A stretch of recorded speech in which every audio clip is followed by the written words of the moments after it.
Hi friends, and welcome back to a brand new episode on Quear. This week, I had the opportunity of sitting down with the amazing Ro-Ann Mohammed as she talks to us about what it was like growing up in Trinidad and finding her queer self in Barbados. Ro-Ann runs an LGBTQ plus organization in Barbados called She Barbados, Sexuality Health and Empowerment, where they are dedicated to advocacy for lesbian, bisexual, queer women, and transgender people here in Barbados. In this episode, Ro-Ann talks to us about what it was like growing up in Trinidad for her, coming out in Barbados and starting some of the first LGBTQ plus organizations here, her traumatic experience of not being accepted by her parents and being exorcised, and above all, her starting the first Pride Parade here in Barbados, baby.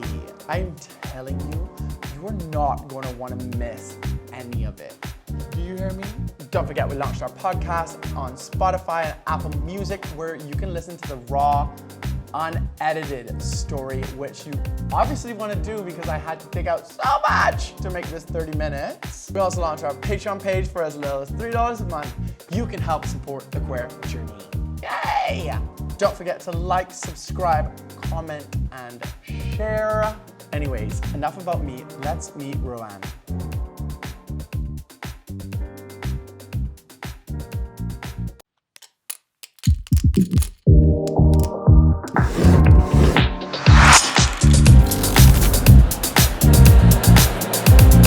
Trinidad is a lot more culturally diverse, so it was interesting to see the ways in which gender and sexuality were a little more fluid in religions like Hinduism, as opposed to here where there's a majority Christian population and things are a little more conservative. When you were in Trinidad, did you know that you were queer? I did. I realized I was queer early on when I was like in first form, and then I just suppressed it. Yeah. Because I felt that it was normal. I grew up really Catholic. I went to convent. And of course, you know, I thought homosexuality was a sin. It was confusing. Yeah. So it's something that I really repressed until I came here and I started to live independently and felt a little more free to explore. What was that first moment like for you?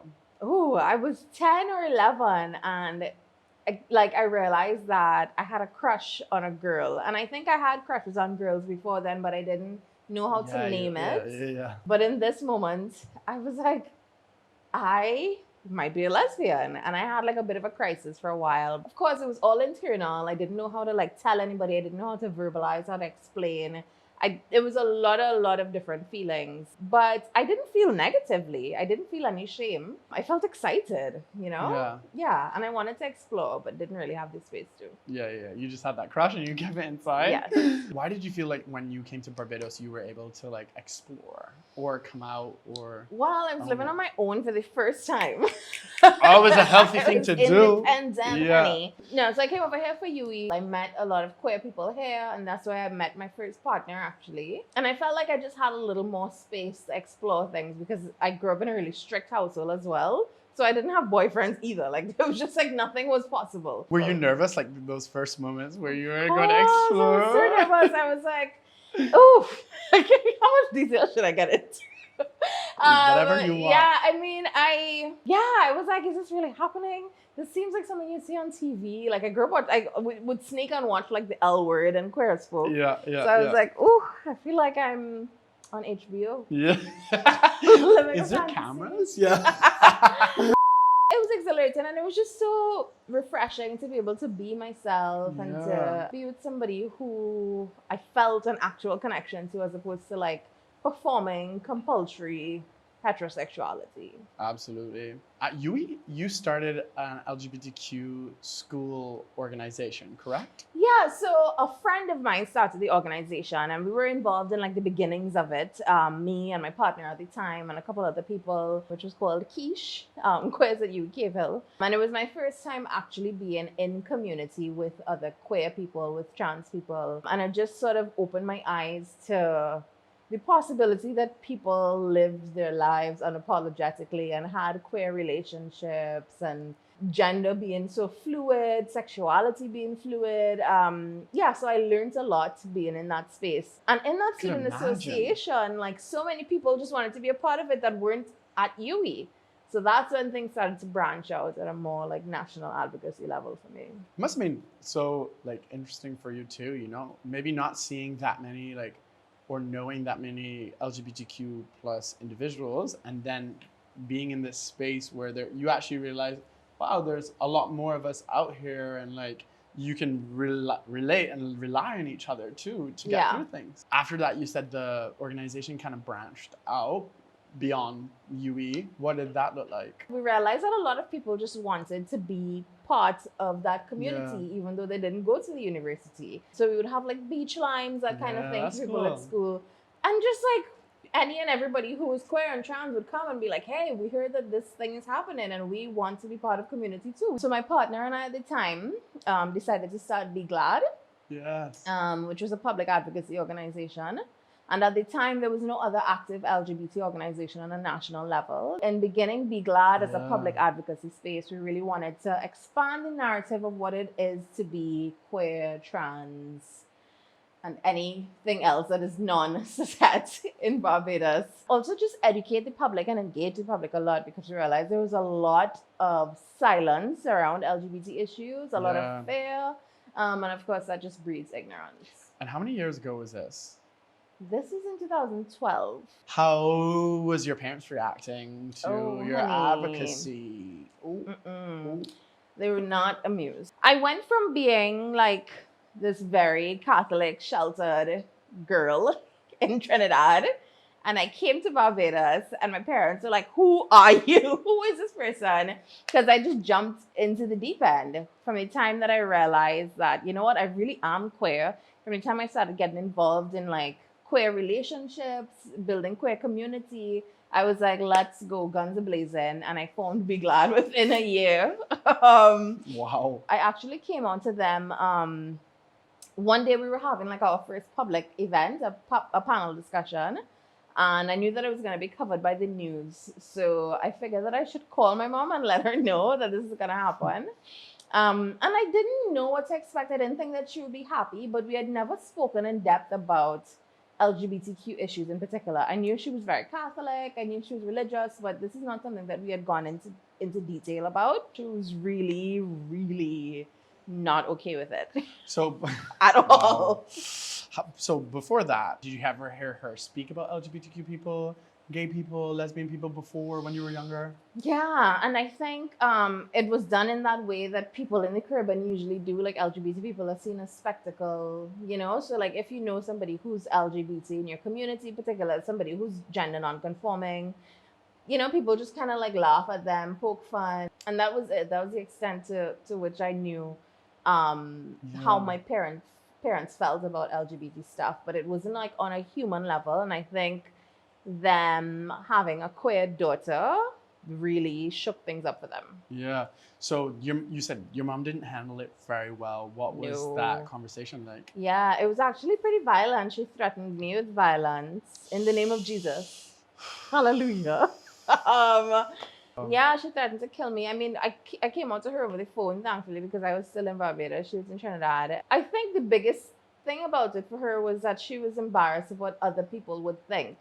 She was like, what about your younger brother and sister? They're still in school. What are their teachers going to think? What are all of my friends going to think? Like, it was just everybody what else. is everybody's public perception going to be, as opposed to like, how are you feeling? You know? Yeah. Did you feel hurt that you didn't get some of this like support that you maybe needed at that time from your mom? Oh yeah. And I actually was taken to be exorcised as well. That summer after I came out, and my parents took me to be exorcised at a church with some random pastor. And this is something that actually happens a lot in the Caribbean. Really? Yeah.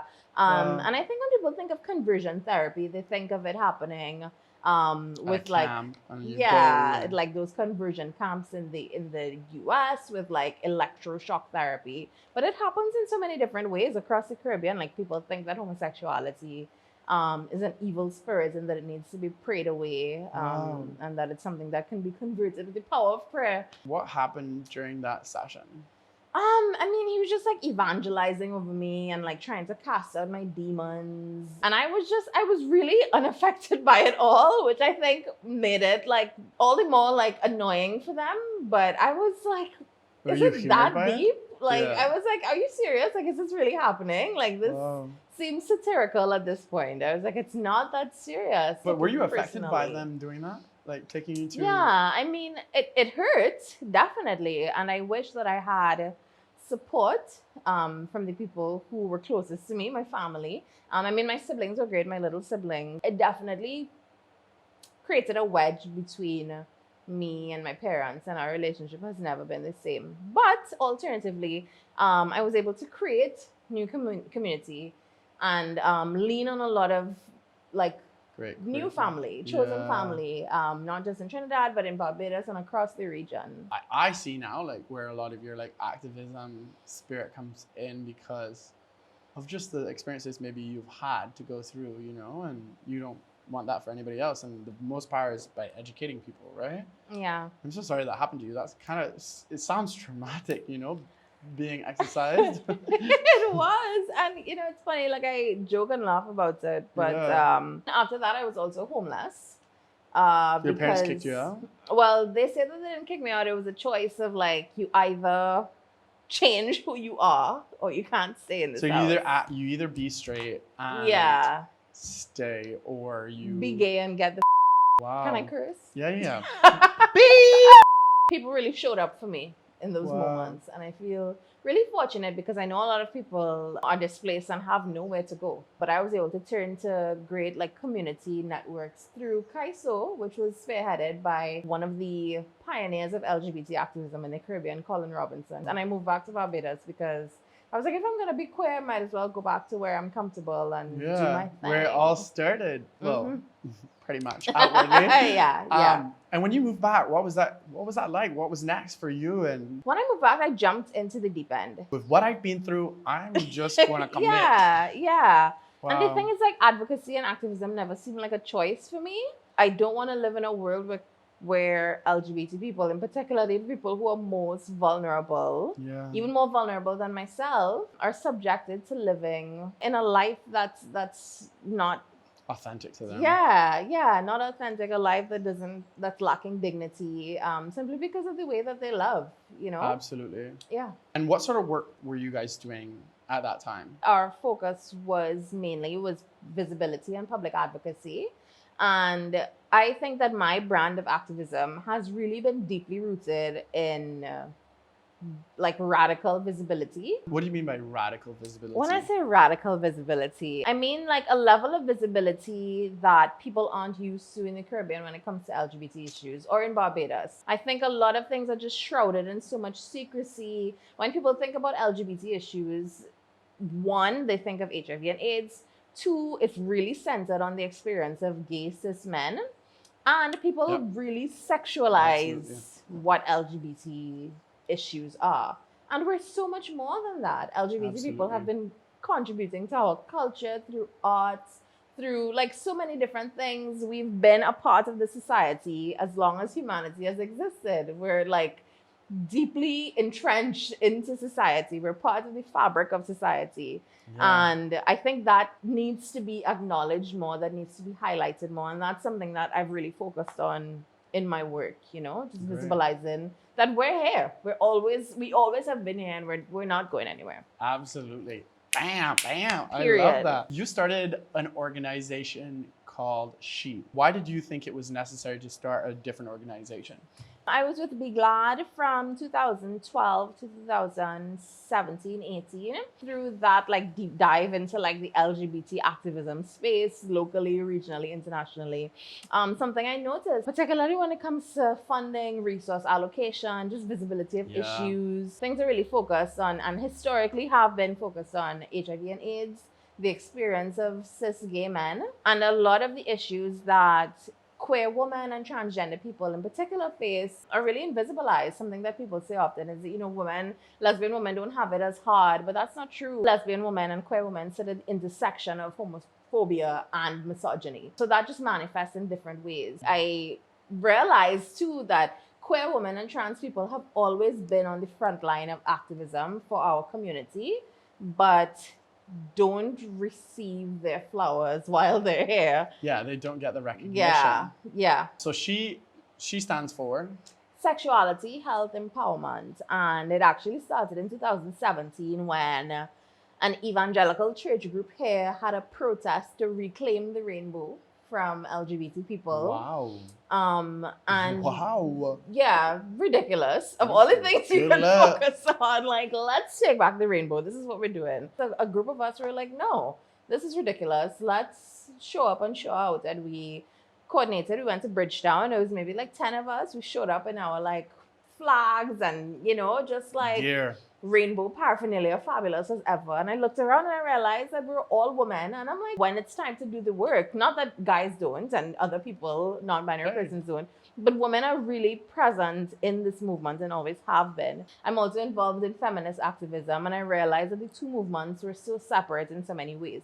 You know, like feminist movement building has like so many transphobes and people who are homophobic, and then the LGBT movement is so separate from the women's rights movement. And I'm like, no, they intersect because I'm somebody who is a woman and I'm queer and I'm part of these two populations. So she was really focused on marrying that. And our mandate is advocacy, but also research to sort of collect information on the experiences of these communities in our country, because I think the invisibility of those experiences is what contributes to the ignorance. Also just creating safe spaces for people, and we provide access to sexual and reproductive health resources and education and stuff like that. Wow. Yeah. That's so good. I think visibility is the most important thing, and getting out there and showing up for a community and showing that you're here. I know a lot of people were so scared before to be LGBTQ in public because of the safety of what's going to happen to them, but you're showing how that's all shifting. What do you think are some of the biggest issues that are going on in Barbados in the sense of not claiming equality for LGBTQ people? Well, we still have colonial legislation on the books. Yes, same-sex intimacy is still criminalized through the Buggery Law, which was introduced by the British colonizers in the 1800s. So it's a legacy of that colonial heritage. But it's interesting because that doesn't just criminalize same-sex intimacy. It criminalizes all non-procreative sex for cisgender heterosexual people too. So it's more of an issue of body autonomy. The law shouldn't be able to tell us what we're doing with our private parts. Yeah. Having that law there, do you think that that adds to the homophobia that is happening in Barbados? Yeah, definitely. The way in which the law is used today is to charge statutory rapists, who are men, when they're involved with underage boys, which then creates an issue of conflating homosexuality and pedophilia. And they're two completely different things. Laws that protect children from predators should be completely separate from laws that criminalize same-sex intimacy between consenting adults, because children deserve protection regardless of the gender of the predator. But then I think there needs to be more laws that protect people on the basis of their sexual orientation, gender identity, gender expression. And Barbados actually, for the first time in its history, passed a law last year which protects people from discrimination in the workplace on the basis of sexual orientation. It does not include gender identity. So trans and non-binary people are still not protected under the law from employment discrimination. So it's a work in progress, but I think progress, is the key point here. Yeah. Wow. Yeah. I know there's a lot of big battles between the church and the LGBTQ community. Can we touch on that? Yeah. What's your experiences been?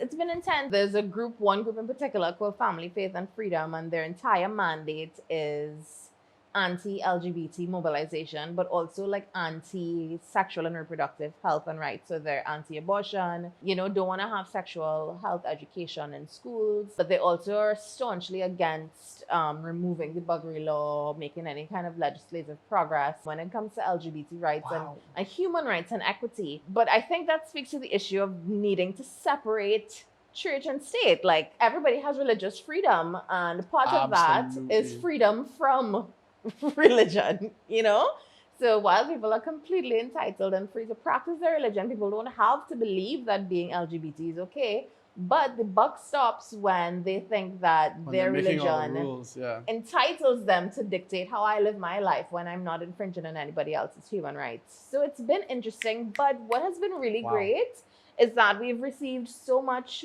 support and solidarity and allyship from people who are of faith, people of faith. So, for example, Beautiful. when we had the Pride Parade in 2018, Yeah. 2019, we had priests and pastors who marched with us through the streets of Bridgetown and called on the Christian community of Barbados to show solidarity to LGBT people and stop discrimination. I think that's so powerful. Really?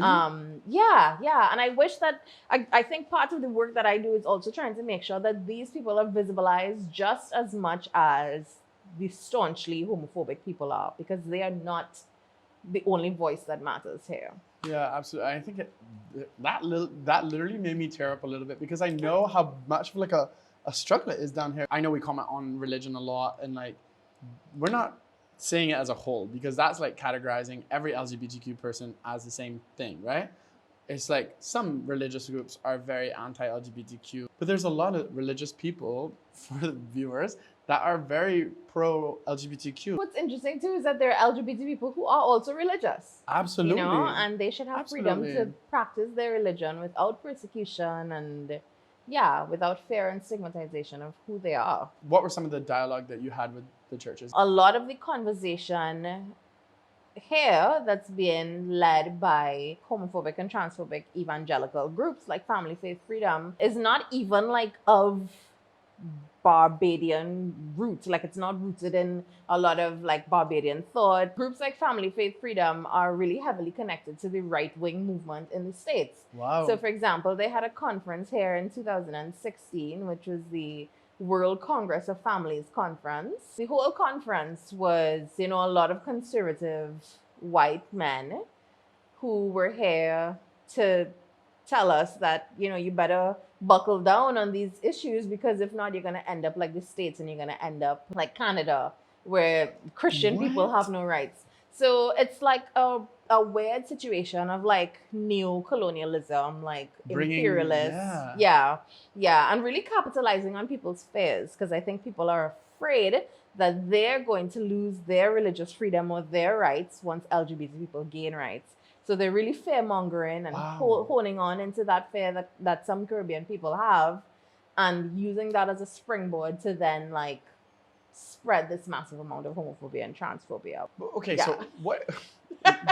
Help me understand what their argument is. They have a conference every year that's anti-LGBT every November, the Barbados Rally, which is supposed to be about building family, which is like a dog whistle for saying that LGBT people are destroying families, but LGBT people are part of families. If this legislation is removed in terms of the buggery law, that like suddenly HIV/AIDS will just spread like wildfire, because everybody will just start having anal sex, even though the law doesn't prevent people from having anal sex. If people want to have anal sex, they're going to do it regardless. But what criminalization does, it reinforces shame, and people don't want to engage in sex safely, and that's dangerous. And research has proven that removing these laws helps people to feel more safe and secure in accessing certain services, because the law being there creates an atmosphere of permission to discriminate against people because of their sexual behavior. Yeah. So that's one big thing that they have, like fear-mongering that HIV and AIDS are just going to spread like wildfire, which is also problematic, because like the stigmatization of people living with STIs is not okay. And then, this fear that LGBT people are going to come into your homes and like, like convert your children. You're not going to be able to practice your religion. You're going to be forced to perform marriages on LGBT people. All of these things that aren't really based in fact. LGBT people really just want to be able to go to the supermarket in peace, buy some food, Go home not and be cook it. persecuted for who they are. Yeah. Like, just live life like everybody else, and It's so true. have jobs, have access to housing, be able to walk into a polyclinic and not have a security guard ask you what your gender is, and not have a nurse tell you that you shouldn't be having anal sex in the first place, and why are you here for condoms. That kind of thing should be regulated by law, and that's what we're focusing on, people's ability to live in this country that they call home with dignity and freedom, just as everybody else. Absolutely. Period. Like, that was a word. If I do say so myself. That was great. But like basic human rights, like that's all we want. You started the first Pride in Barbados. Barbados. Let's talk Yeah. about that. Yeah. That is massive. Yeah, it was a big deal. Oh my gosh, it's like hard to believe that it was 2 years ago already that we had the first Pride. We celebrated like Pride Month for the first time in Barbados in 2018, and I was part of that collective, and I coordinated Barbados's first Pride Parade. Why did you feel, okay, this is the right time to do it? The Pride Committee was a collective of us. All of us who were working on different facets of LGBT movement building in the community, and we're like, hey, we should come together and do something cohesively for our community. It was sort of like a if not now, then when. So throughout the month, we had events that focused on what we thought were pressing issues for the community. So we had like a health fair that focused on sexual and reproductive health and rights, getting people tested, doing sex education. We had panel discussions. We had like events which catered to people who are older and LGBT and don't necessarily want to go to a fete, but they want to meet people. And then it culminated in the parade, which I coordinated, and it was... Wow. We weren't sure if to do the parade. I remember we were sitting around when we had that first meeting. Everybody was like, okay, I'll take charge of this. I'll take charge of this. And I was like, are we going to have a parade? And everybody was kind of like, should we have a parade? And I was like, you know what? Let's go. Let's do this. Let's dive in the deep end. Advocacy and doing things. Like I reach a place sometimes where I'm like, it doesn't even seem like a choice. Like I have to do this because I want better for our community. I really do. And if I'm in a position to do better or to do something that contributes to the space being better for us, I'm going to do it. Yeah, and you know, that Pride Parade is a huge moment of visibility. It's like one of the happiest moments of my life, actually. Really? And that's not even an exaggeration. Wow. Yeah. Wow. Yeah, definitely surreal. So what was it like leading up? In the month leading up, like the Pride Month itself, when we had like all of the more low-key events and all of the more subdued and less publicized things. But when we publicized the parade, it caught the attention of Family Faith Freedom, and they had a press conference about it because they were really panini pressed about it. They were not yeah, and they pretty much like calling the state to not allow us to have it, and people were really outraged by the fact, and I say people, but some people were really outraged about the fact that this was going forward. And there was this conflation of like, isn't it illegal to be gay in Barbados? How can you have a parade? And it's not illegal to be gay. Anal sex is illegal, and it's not an anal sex parade. It was a pride parade. Them having that press conference caused a shitstorm. The death threats started coming in. The hate and the vitriol and people sort of threatening to show up on the day and like shoot into the crowd. And that's like, not very Christian. No, it's not, right? You would think that like the mandate of the church should be to like peace and love. to peace and love, to actually like denounce discrimination, denounce violence, but they didn't, and it created. That was so scary. It was really terrifying. It was terrifying, and I fully showed up that day expecting something to happen. I expected. I was like, you know what? If I get shot for the cause, this is how I go out. If this is how I go out, it's okay. Like, yeah.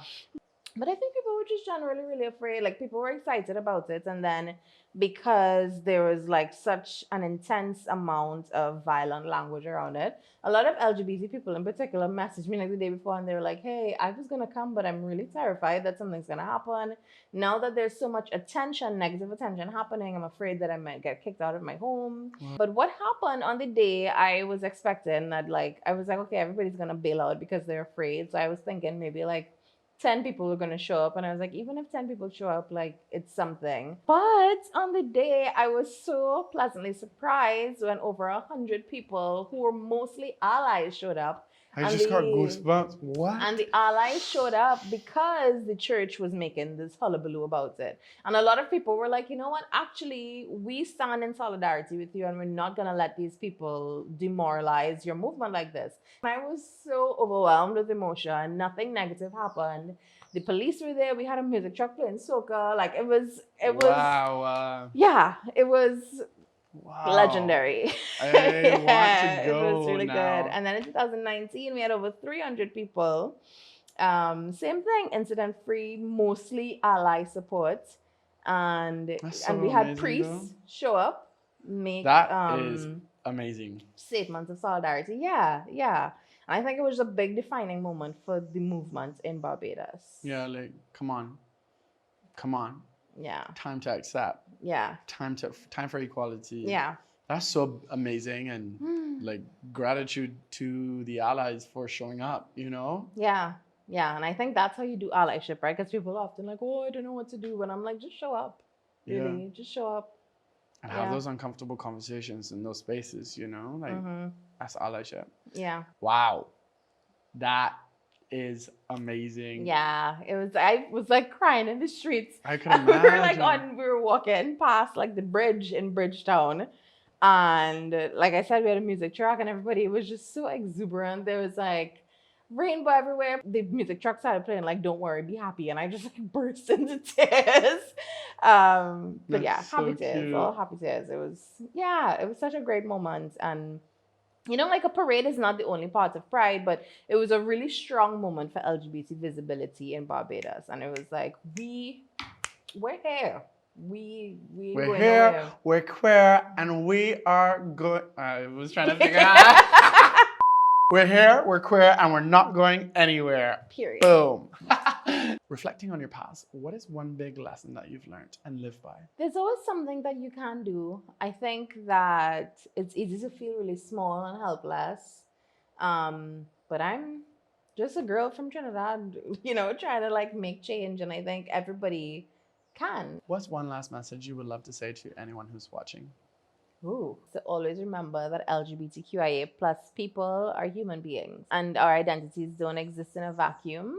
We are human beings who belong to different vulnerable populations. There are LGBT people who are disabled, who are Muslim, who are Christian, who are poor, who are wealthy. You know, LGBT people have always existed and will always continue to exist. And we deserve to take up space unapologetically. I love that.